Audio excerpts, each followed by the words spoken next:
You might be wondering, oh my God, it's that silly queen again. But listen to me and listen to me carefully. Don't scroll away yet.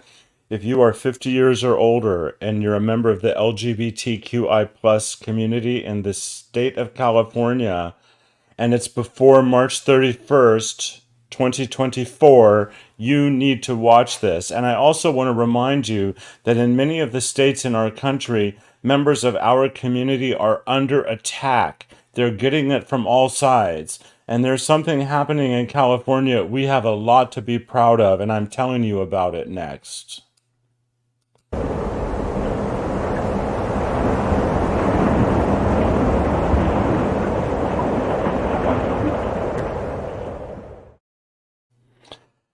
At a time when so many states are attacking the LGBTQI plus citizens who live within their borders, news of the survey of LGBTQI plus older adults in California from challenges to resilience is not only healing and restorative at its core, but also historic. I'm Nicholas Snow, and this is the Snowstorm. Coming up in a couple minutes on my show, I will have my special guest, Jax Kelly, uh, who has a doctorate, and he has so many like letters behind his name. He's just amazing. And to tell you, he's JD MPH MBA. There, I got it. He's president of Let's Kick Ass Palm Springs, which is an inclusive social group seeking to reduce the stresses of AIDS survivor syndrome. But he does so much more, and he was very instrumental actually in the creation and launch of this survey, and that's why I wanted to have him on. If you are, and I took the survey, and we're going to talk about that as well. It only takes about 20 minutes. It's done online. It's simple. If you are watching live, I can curate your remarks onto the screen, and I will, unless you're watching over on Instagram Live, which I monitor over here. John Lindner has joined on Instagram Live. He's one of the PromoHomo.TV superstars of my show, which gives me the opportunity to tell you that I work a full-time job to then come home and do this nightly broadcast, and the people that support me for as little as $3 a month are allowing me to move toward a day when this can be my full-time job. I just need a couple thousand people around the world to come on at that level. Please consider being one of them. I want to thank Bill Lavey, who doubled his contributions to Promo Homo TV as a production assistant, and Robert Carl and ClubPride.org, who just became Pride Paraders. And once again, that's all explained at patreon.com/PromoHomoTV. I haven't looked at the live viewer comments yet, but I can see I have one. I'm going to go out on a limb and say it's from my buddy Rock May. And it is. Hi, Rock. He just shared the live feed. He's also one of my supporters. His online brand is Omni Muscle, and he gives everybody Omni hugs. That's very nice of him. So please don't go away because the snowstorm is coming up. I think that we're going to have a blizzard up in here. What do you think? I'm like stalling because I'm trying to find this. PromoHomo TV is all about empowering you, our communities, and our world. Shouting out to my media partners. Pink Media, amplifying PromoHomo TV across the Twitterverse with their #ILoveGay campaign. GayDesertGuide.lgbt. And KGay 1065 Palm Springs, available worldwide. Ask your smart speaker to play KGAY. It's as simple as this. We will save our democracy in 2024, or we will watch the United States implode. I'm Nicholas Snow, and this crisis we face is why I have launched the Snowstorm, a nightly hot topics panel discussion show in which I will curate your social media comments into the show, and we will connect the conversation to action we can take to save America. Watch the Snowstorm nightly at 6 p.m. Pacific at PromoHomo.TV.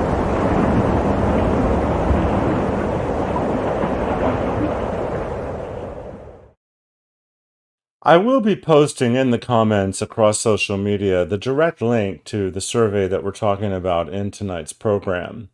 But I want to read to you some of what you're going to find on that page when you link through.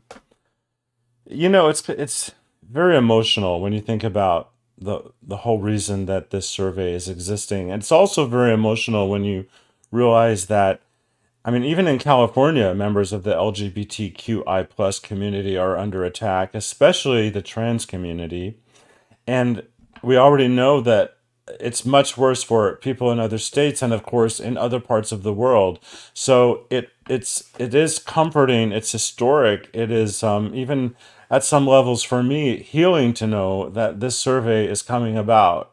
So getting to the text that you'll discover on the page, midlife and older LGBTQI plus Californians are part of a generation that faced extreme levels of stigma during their lifetimes, as well as pride in a movement that asserted civil rights for LGBTQI plus people of all ages.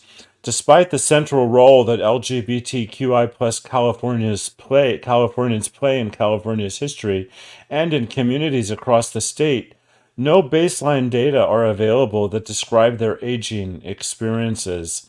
Some studies, such as COVID-19 study of LGBTQIA plus older adults in San Francisco, suggest higher rates of isolation, depression, and suicide ideation, all of which could be addressed with with more responsive and accessible services. As CDA and others seek to learn, California Department of something, I think. We'll get Jax to clarify that.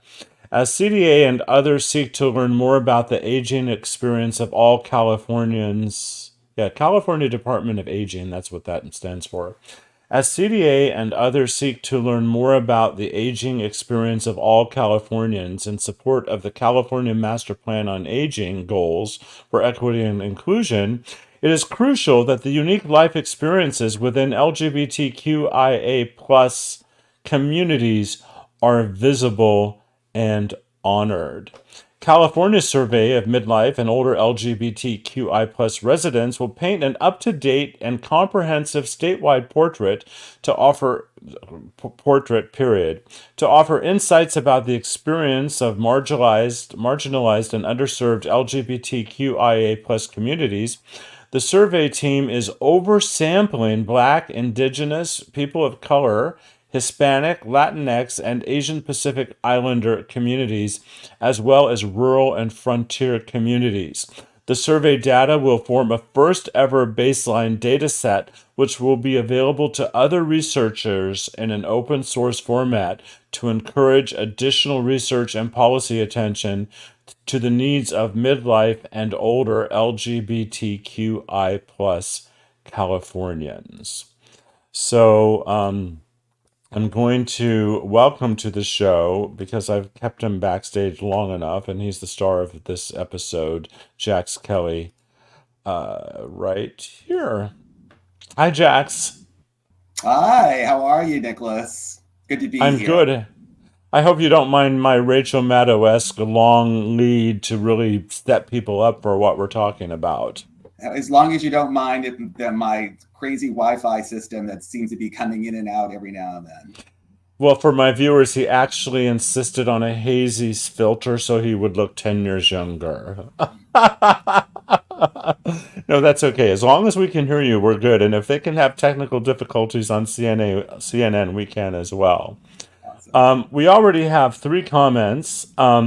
Yvonne Smith is watching Washington, D.C. in the house. Thank you, Yvonne. She's also sharing it. And Rock says hello to you.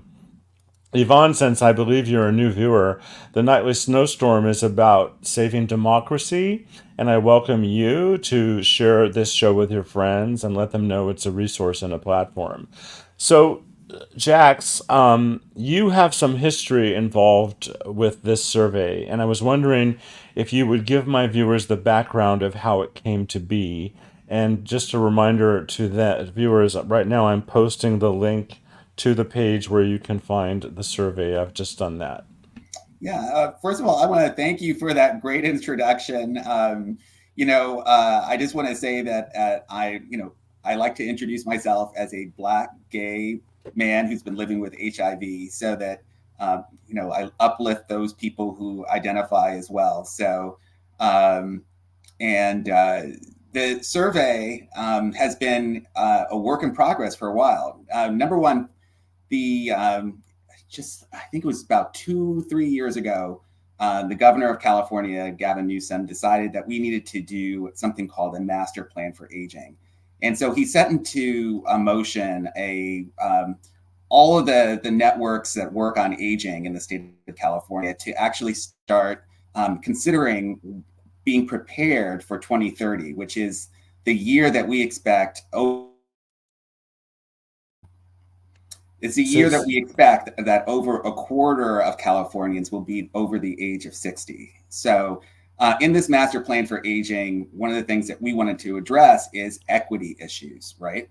So, I serve on an equity committee in aging and disability.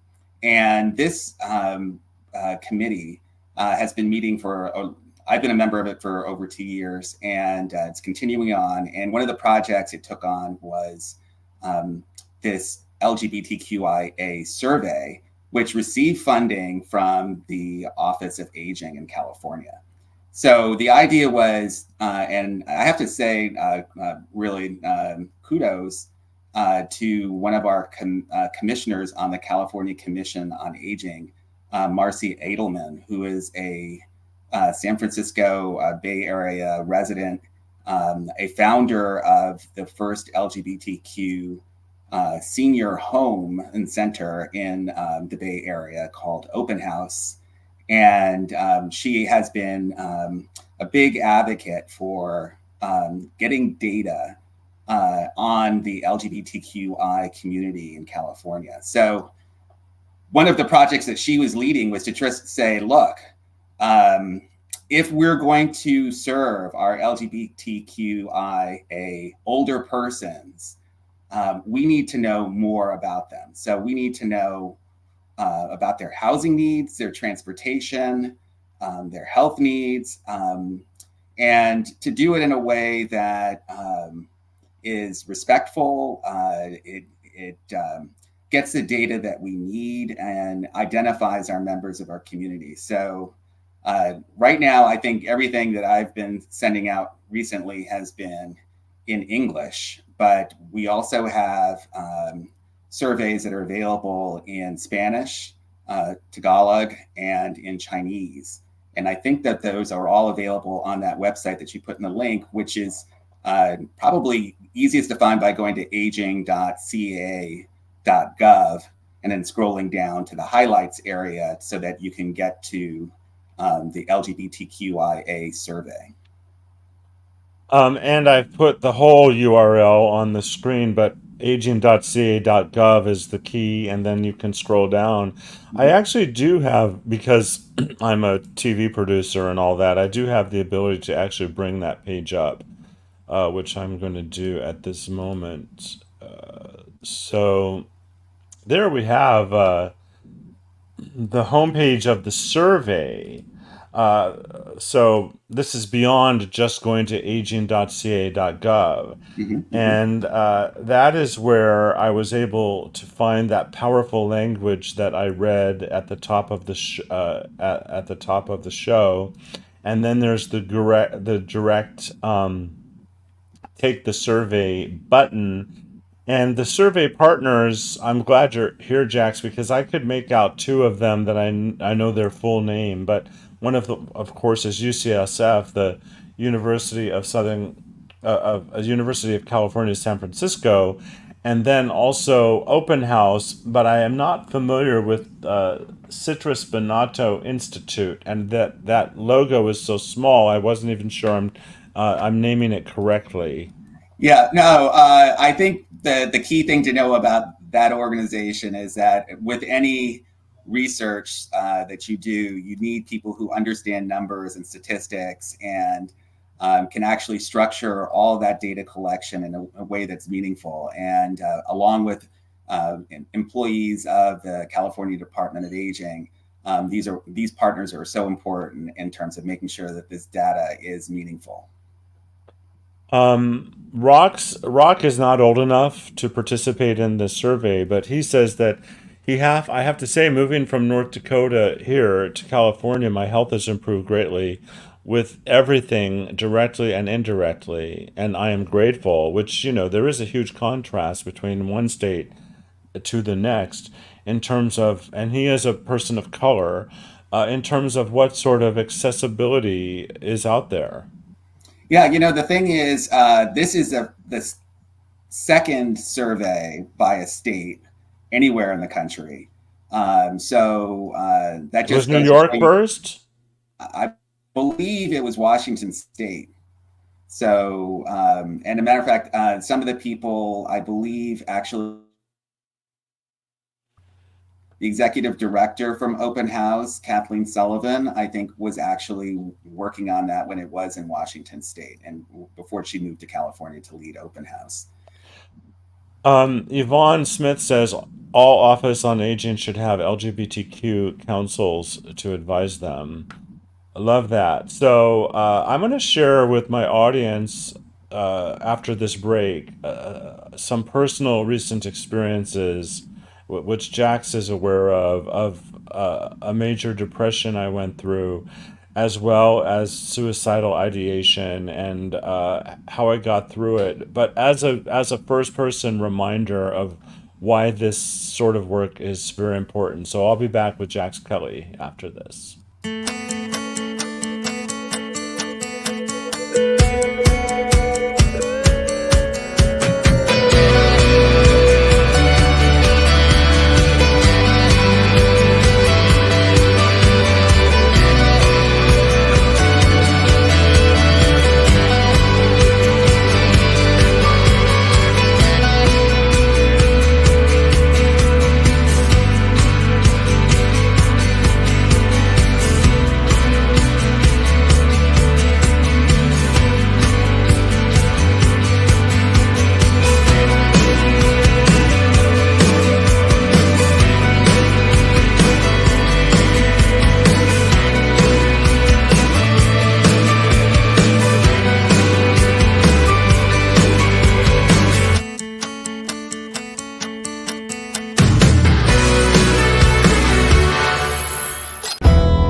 This particular shirt is the crux of the Hopeful Sexual campaign, and it is designed to inspire authentic human connection while simultaneously combating sexuality-based shame and stigma.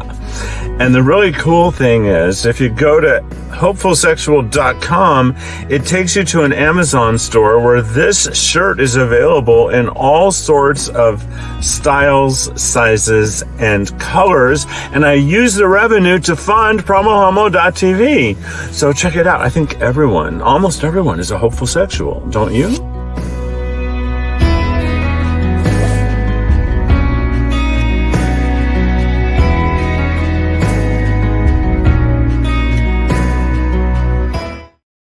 And I'm back with Jax Kelly on the Snowstorm, and we're talking about the historic survey out now for LGBTQIA plus adults in California, age 50 and up, from challenges to resilience. So, Jax, the first time I took the survey, I tried to take the survey. I was taking it on my phone, and I got to a screen, and I realized that I had answered a question incorrectly, and I couldn't get back. So I just stopped, and then I didn't complete the survey, and then I went back and I completed the whole survey. And as you know, right before Thanksgiving, I went through this very uncharacteristic depression. I was sick in bed alone for 10 days. I found myself wanting to die all day, every day by the end of it. I was asking my smart speaker, painless ways of committing suicide. I did have a I did have a safety wall in place in that if I thought I was really in harm of hurting myself, I would get in the car and drive to the ER. So I wasn't to the point where I didn't see that as an option if I was there, but I did know I was just in a place I hadn't been before. Long story short, I got physically better, but I reached out to my primary care physician. I asked to be on an antidepressant for the first time in my life. I got referred to a psychiatrist. I've been on that antidepressant for 2.5 months. It's been transformative in my life, but I know what it's like to deal with isolation and suicidal ideation and loneliness. And as I was answering the survey, what came out for me was two things. I could see my own privilege in the way that I was able to answer a lot of these questions because I was thinking about all the different people that would be answering it. So it helped me identify how my privilege in life had allowed me to access a lot of these things, and how the services that I have gained access to have empowered me. And then I got to see how other people are dealing with still very significant challenges. For example, one of the questions, do you feel safe in your do you feel like it's safe? How safe do you feel it is in your community to go out as a gay person? Well, in my community, the answer to that specific question is yes, I feel it's safe. But then it asks you, how safe do you think it is in your community to go out as a trans or a non binary person? Now, clearly, I don't know from personal experience what that's like, but from everyone I hear, my best answer to that question is it's not safe. Even though we're in California, I would be surprised if there's any community in which a trans person feels safe when they leave their house. I can't speak for them. I'm just looking at the data. Yeah, and even here in Palm Springs, it wasn't too long ago that one of our well-known residents was attacked. A gay man was attacked in a neighborhood that's known for, for having gay people. And he Rarely, died subsequently. and George Zander, the late great George exactly. Zander. Google his story. Right. I was So it's not inconceivable. So I think the stereotype that maybe this survey will break down for us is that that people in rural areas are more likely to feel unsafe. And what might turn up in this survey is that even people in a community that's as LGBTQIA accepting as Palm Springs feel just as unsafe.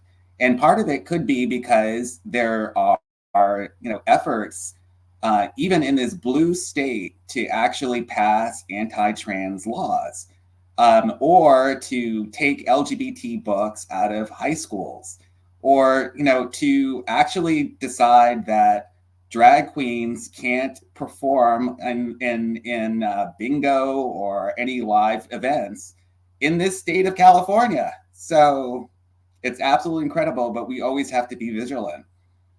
Well, the reason I'm looking to the side is because there was breaking news in South Carolina uh, that the ban on medically necessary health care for transgender youth has passed in South Carolina. Mm-hmm. And that's just one example where our community is under attack. Yeah, and you and I remember it wasn't too long ago when I think it was really around the Clinton administration when everybody was kind of like saying that if one state passes gay marriage, then because of the way the Constitution is written, all the states have to acknowledge those marriages from that state. And but what happened was that state by state they all started passing anti-marriage laws. It was so I think we're at one of those waves in history where uh, we're going to see a lot of anti-trans, anti-LGBT legislation until we actually work it out of the system all over again, finally and for good.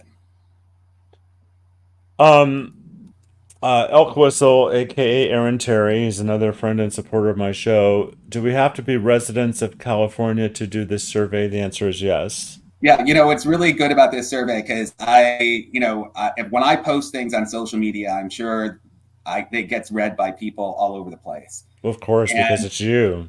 yeah, right. Thank you. I know how But that in goes. reality, I'm sorry. I know how that goes Yeah, because it's exactly. I me. mean, you're a media person, so you know. But the beauty of this survey is that the first three questions, right? Are you over 50? Are you do you identify as LGBTQIA? And are you a resident of California? If you can't answer yes to all three of these, You don't proceed. you don't proceed. Right. So very Yes. easy. So Now, you can promote it to people in Nevada. They'll just be done with it in 30 well, seconds. and frankly, I think it's great that everyone knows California is doing this. So, Aaron wants to know how the data will be used. I'm going to revisit some of the language around that, and then Jax, you can add to it. So, California's survey of midlife and older LGBTQI plus residents will paint an up to date and comprehensive statewide portrait. To offer insights about the experiences of marginalized and underserved LGBTQIA plus communities, the survey team is oversampling Black, Indigenous, people of color, Hispanic, Latinx, and Asian Pacific Islander communities, as well as rural and frontier communities. The survey data will form a first ever baseline data set which will be available to other researchers in an open source format to encourage additional research and policy attention to the needs of midlife and older LGBTQIA plus Californians. Can you give some more practical examples of what you think will come out of the data? Well, I'll do that in a second, but I want to just say one thing because the idea that this is the first ever survey of LGBTQIA older persons, right, has implications for the LGBTQIA community on a broader sense, right? Because if we do a good job with this survey, then we can do a good job with other statewide surveys that benefit our community. But if we don't do a good job with this survey, if we decide as a community that we're like not going to participate, that we're not going to like give up information, that we're not, you know, we're just going to be in the closet one more time, then any other survey that deals with our community is probably not even going to get off the ground. So, but the information, if you want to have services in any government organization, and I think people who understand this really are you know, people like me who are HIV positive, who remember the history of HIV in this country and how, you know, there were people who you know, ACT UP, for example, who, you know, there was a lot of social protests. People were dying, right?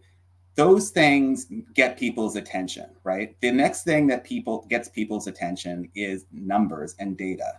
So when you have numbers and data and you can identify what's going on in a community in more ways than just, you know, storytelling or anecdotes or people testifying in front of committees, if you can go and say, this is how the community identifies its needs, this is how fearful the community is of being LGBTQIA in their own homes, in their own neighborhoods, you can identify those numbers, then you are going to get action out of your state legislature.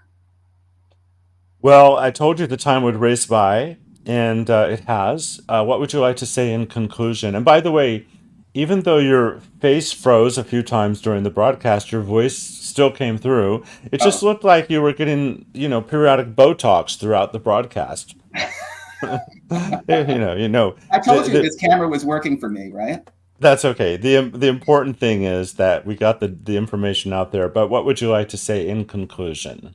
Yeah, I couldn't say more about. Please share this survey with friends, relatives, your community. It should be, you know, if you get a chance to make a copy of the flyer and print it in your local community center, your doctor's office, anywhere, that would be great. Because the more people who understand what we're trying to do, and we've got a few weeks to do this. So take the time, get the word out, and this will be a real big success.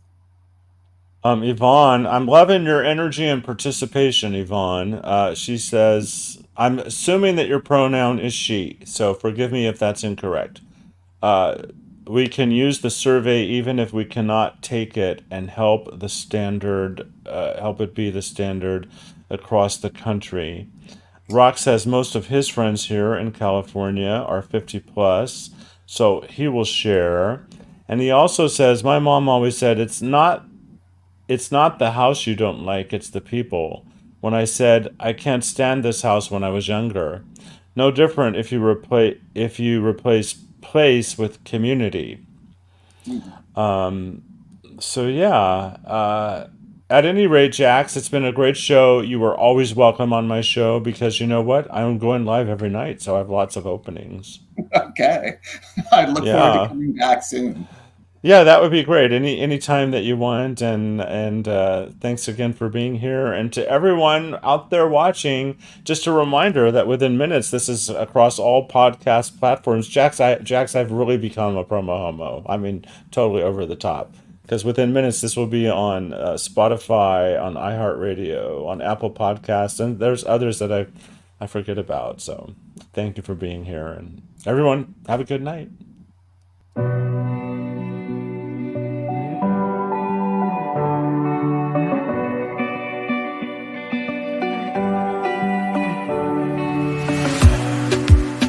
In a safe place, I got room to breathe. Been a long chase, but at last I'm free.